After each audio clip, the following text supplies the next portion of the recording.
sœurs, j'espère que vous allez très bien, alléluia. Moi, c'est le frère David Aslan, depuis quelque part. Comme je vous avais promis que nous serons en ligne à partir de 22 heures, voilà, nous y sommes. Que la gloire soit rendue à notre Seigneur Jésus-Christ pour avoir nous permettre d'arriver en ce jour. Moi, c'est David. Aujourd'hui, je voulais qu'on puisse partager sur un sujet très important, les hommes extraordinaires. Pourquoi parler des hommes extraordinaires? Parce que nous avons des hommes, mais la vie des hommes, c'est une vie de choix. Chaque personne a sa manière de faire ce choix, chaque personne a sa manière de faire des choses. Il y a de ces personnes qui n'ont pas accepté d'être deux personnes extraordinaires. C'est parce qu'ils ont trouvé grâce aux yeux de Dieu. Ainsi, ils sont confirmés ou ils sont électés ou ils sont élus comme des personnes extraordinaires. Parce que la personne qui rend l'homme extraordinaire, c'est Dieu. Parce que la Bible dit, sans le Saint-Esprit, vous ne pouvez rien faire. Donc, vous ne pouvez pas être une personne extraordinaire sans le Saint-Esprit. Parce que c'est le Saint-Esprit qui vous transmet la vie extraordinaire, la vie surnaturelle. Cette vie surnaturelle se transmet que par le Saint-Esprit. C'est ça. De personnes extraordinaires, aujourd'hui, on aura d'abord à commencer pendant tous ces temps, on aura à partager sur ce sujet. Elle est vraiment vaste. Aujourd'hui, on va d'abord commencer par un homme extraordinaire qui a touché mon cœur. Il s'appelle Noé. Noé était une personne extraordinaire dans son époque. Dans le livre de Genèse 6, on voit Dieu comment il avait créé l'homme, mais il a remarqué qu'en l'homme, il y avait les esprits méchants, il y avait son cœur qui était pas bien devant Dieu. Et Dieu avait décidé cette fois-ci de tuer le monde. Il a dit dans le même chapitre, lorsque les hommes font des hommes, tout ça, ça s'est passé, les hommes s'est multiplié, la méchanceté s'est multipliée dans cette époque. Et puis il y avait une personne au milieu des hommes méchants, la personne extraordinaire dont je me réfère aujourd'hui, cette personne était Noé. Aujourd'hui, on aura parlé de deux qualités qui a déterminé Noé d'un homme extraordinaire. Ces qualités sont Noé, la Bible dit dans le livre de Genèse 6, le verset 8, la Bible dit, voici la postérité de Noé. Noé était un homme juste et intègre dans son temps et marchait avec Dieu. Alléluia. Ce sont les deux qualités qu'on aura à parler aujourd'hui d'un homme extraordinaire. Les deux qualités sont, on a la vie d'intégrité et la vie de justice. Mon frère, ma soeur, ce sont les choses qui nous coûtent souvent. Aujourd'hui, dans notre monde, on peut être intègre devant Dieu, mais pas juste devant les hommes. Alléluia. Et tu vas voir un frère qui va à l'église, mais c'est un frère peut-être qui il est dans la tricherie. Donc, l'intégrité et la justice, ce sont les deux choses qui marchent ensemble. Et la divinité et la vie humaine, ce sont des choses qui marchent ensemble. Parce que la Bible dit, vous ne pouvez pas aimer Dieu sans pour autant aimer son frère. Donc, avant de voir Dieu, il faut d'abord voir ton frère qui est à ton milieu. Donc, ton intégrité ou ta justice sera témoignée par ton frère qui est à tes côtés, le frère qui est à tes côtés dans ton alentour, témoignera de ton intégrité et Dieu témoignera de ta justice par son Fils Jésus-Christ. Alléluia. Donc, nous sommes des personnes extraordinaires. C'est une nature que Jésus-Christ est venu nous transmettre parce que on ne peut pas parler de toutes ces personnes extraordinaires sans pour autant parler de Jésus-Christ qui nous transmet la vie extraordinaire, la vie Zoé, la vie que nous avons perdue dans le jardin d'Éden. C'est par Jésus-Christ que nous avons reçu cette vie du surnaturel. On ne peut pas parler de toutes ces personnes sans pour autant parler de Jésus-Christ parce que Jésus-Christ est venu mettre en valeur ces choses, comme il est venu dire que je ne suis pas venu pour abolir la loi, mais plutôt je suis venu pour ne pas abolir, pas pour abîmer, mais je suis venu juste pour compléter. Alléluia. J'espère que vous allez très bien. Je pense que ça avance bien. Gloire à Dieu. Et puis, Noé était une personne intègre. L'intégrité est la chose qui manque à l'église d'aujourd'hui. Je ne suis pas venu pour te juger. Je ne suis pas venu pour essayer de t'attrister. Non, je suis venu pour t'encourager, te rappeler que tu as une vie vraiment bien. Dieu, si aujourd'hui tu es en vie, c'est parce que Dieu veut travailler avec toi. Parce que la Bible dit dans le livre de Matthieu 6, verset 33, que cherchons premièrement le royaume des cieux et toutes choses viendront par-dessus. Donc, nous sommes des hommes qui contiennent la vie de Christ en nous. Il est possible aussi, toi mon frère qui me suis à la télé ou par des réseaux sociaux, il est possible aussi là où tu es d'exercer la vie extraordinaire par rapport. Pourquoi? Parce que nous sommes appelés à convaincre le monde. Nous sommes appelés à convaincre ces personnes qui ne connaissent pas Dieu, à les amener dans le royaume des cieux. N'oubliez pas, nous sommes en train de partir vers le temps de la fin. Et le royaume des cieux appartient à nous, les enfants de Dieu, nous les hommes. Mon frère, là où tu es, ne te dis pas que non, moi j'ai beaucoup avorté, moi je suis une personne mauvaise. Jésus-Christ est amour, Jésus-Christ est venu pour nous. Il est venu pour que nous allions dans le royaume des cieux, pour que nous allions auprès du Père. Tu es une personne bien, Dieu te connaît, tu as une vie extraordinaire. Il est possible aussi d'être parmi les personnes extraordinaires. Mais l'une des choses que nous devons comprendre d'abord à la base, avant de devenir une personne extraordinaire, tu dois te connecter à une personne extraordinaire aussi. Alléluia. Noé dit, la Bible dans le livre de Genèse 6, toujours le verset 8, la Bible dit que Noé était extraordinaire. Pourquoi? Parce qu'il marchait avec Dieu. Donc tu ne peux pas être une personne exceptionnelle ou une personne extraordinaire tant que vous ne marchez pas avec Dieu. Dieu était à cette époque, Noé connut Dieu, il marchait avec Dieu et Dieu a développé en lui des comportements qui lui a qualifié d'une personne extraordinaire. Mon frère, ma soeur, là où tu es, tu ne peux pas être exceptionnel. Écoutez, quand je parle de l'exceptionnel, je ne dis pas une personne éduquée. Quand je parle de l'exceptionnel, je ne parle pas d'une personne qui dit bonjour à tout le monde chaque matin, non. Mais je parle d'une personne qui marche avec Dieu.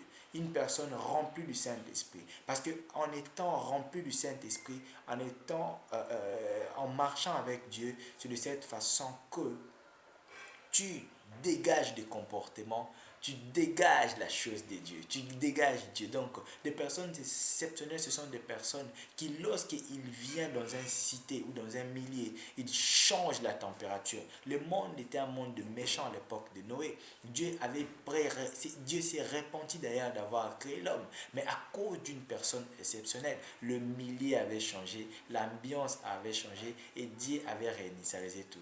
Laisse-moi essayer de définir le mot réinitialiser.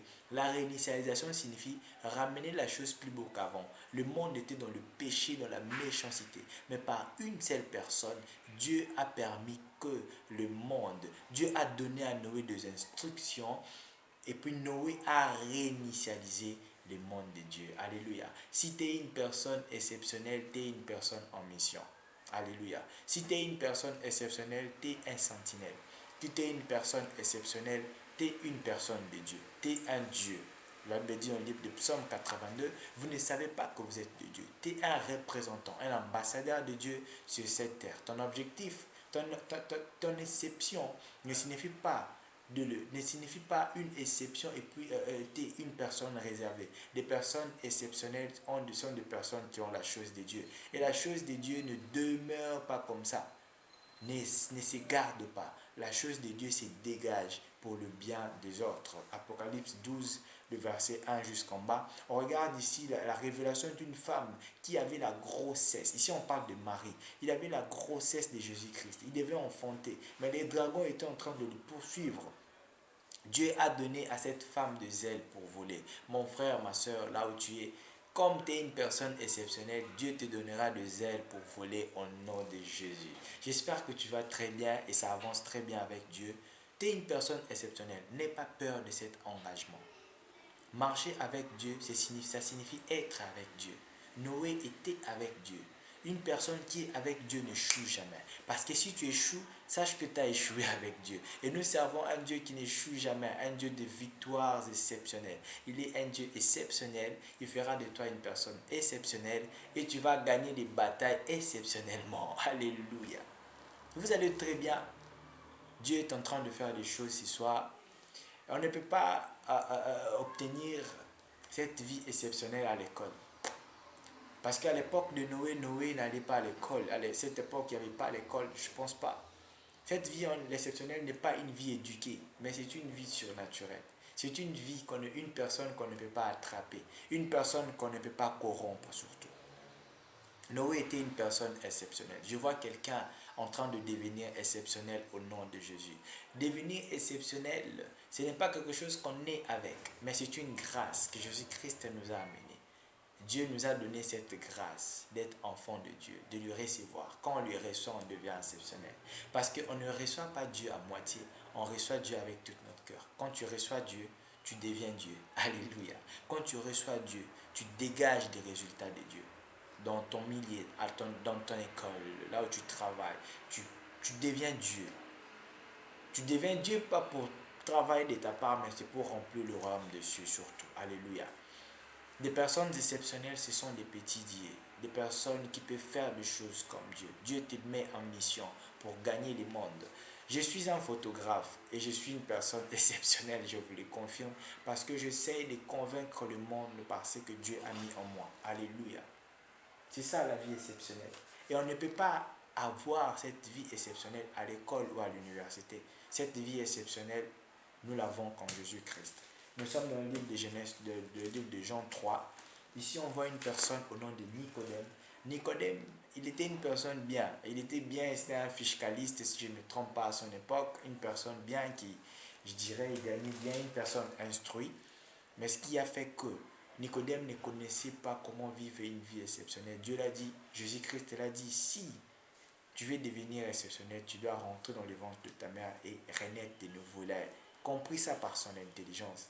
C'était une nouvelle naissance. Mon frère, ce soir, je suis venu t'annoncer que tu es prêt à devenir une personne nouvelle, une personne extraordinaire.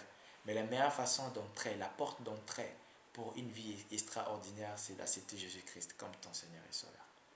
Quand tu acceptes Jésus-Christ comme ton Seigneur et Sauveur, waouh, tu es qualifié à vivre cette vie exceptionnelle, cette vie où personne ne peut t'arrêter.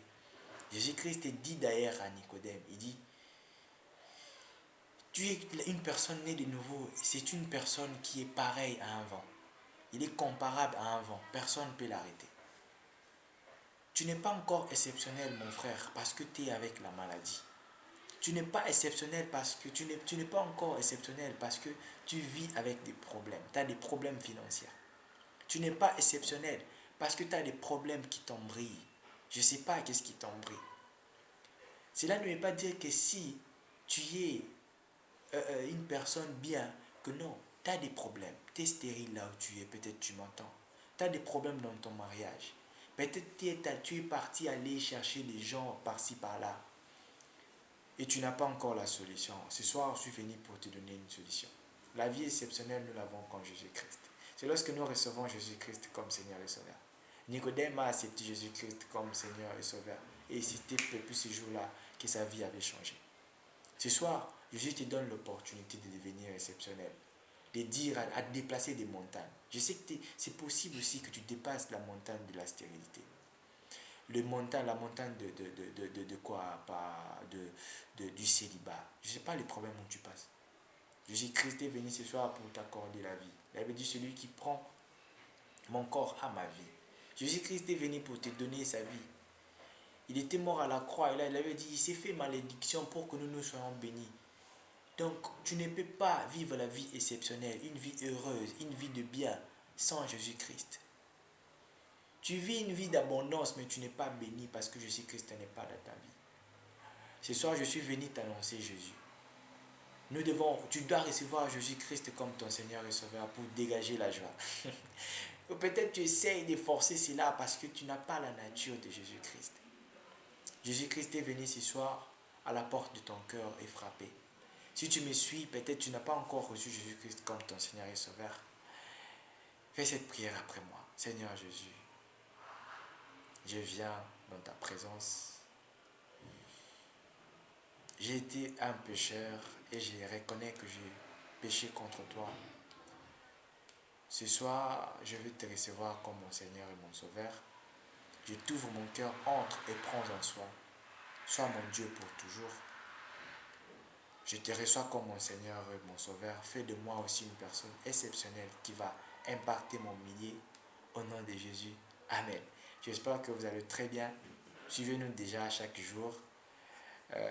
Dans nos plateformes, on aura publié des messages comme celle-ci qui va aider l'Église à croître, qui va aider les gens à aller au paradis. Parce que l'objectif, c'est d'aller au paradis. Vraiment, si tu vas en enfer, mon frère, tu échoues pour toujours. Que Dieu vous bénisse restez connectés. Je vous aime tellement bien, vous êtes tellement jolis. Que Dieu vous bénisse. Merci.